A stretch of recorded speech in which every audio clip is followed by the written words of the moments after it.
Picture this. A group of international journalists arrives in Harbin expecting one thing: ice and snow. And in the middle of July, that is exactly what they get. They zip up winter coats, step into a frozen world, and watch a northern city turn cold into art, entertainment, and a year-round industry. Already, that is pretty remarkable. But that is where the story begins, not where it ends.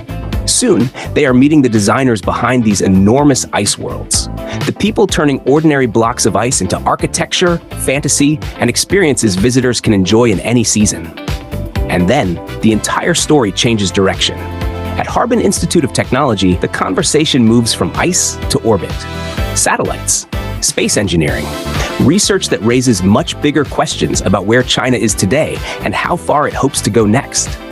And somehow, the range keeps expanding. They watch surgical robots help doctors perform extraordinarily precise procedures. Then, out on the black soil of northeast China, technology takes on a completely different form. Smart machines help farmers navigate fields, improve efficiency, and rethink how agriculture can work. Just consider that journey: outer space, operating rooms, farmland, all within one trip. And that is what makes Harbin so difficult to reduce to a single story. Then night falls, and the pace changes. The journalists walk along Central Street, past century-old buildings glowing under the lights. There is music in the air, cafes are busy, families are out enjoying the summer evening.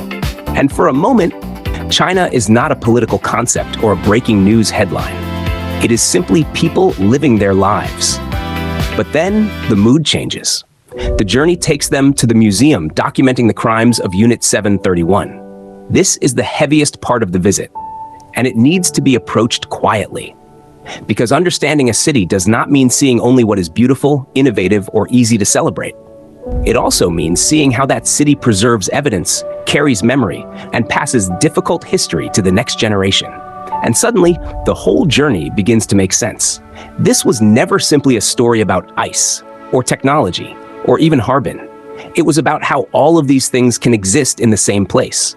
A piece of ice, a century-old street, a spacecraft, a surgical robot, a field stretching toward the horizon, and a history that must not be forgotten. Every visitor will leave with a different version of Harbin. One may remember the frozen air in July. Another may remember Central Street at night. Someone else may still be thinking about a satellite, a surgical robot, or the silence inside that museum. And that is what makes these experiences powerful. Small moments travel. They become articles, videos, photographs, and stories shared thousands of miles away. Because the impressions that stay with us are rarely the ones we are simply handed. They are the ones we see for ourselves. The ones we feel, the ones we carry home, and the ones we keep thinking about long after the journey is over.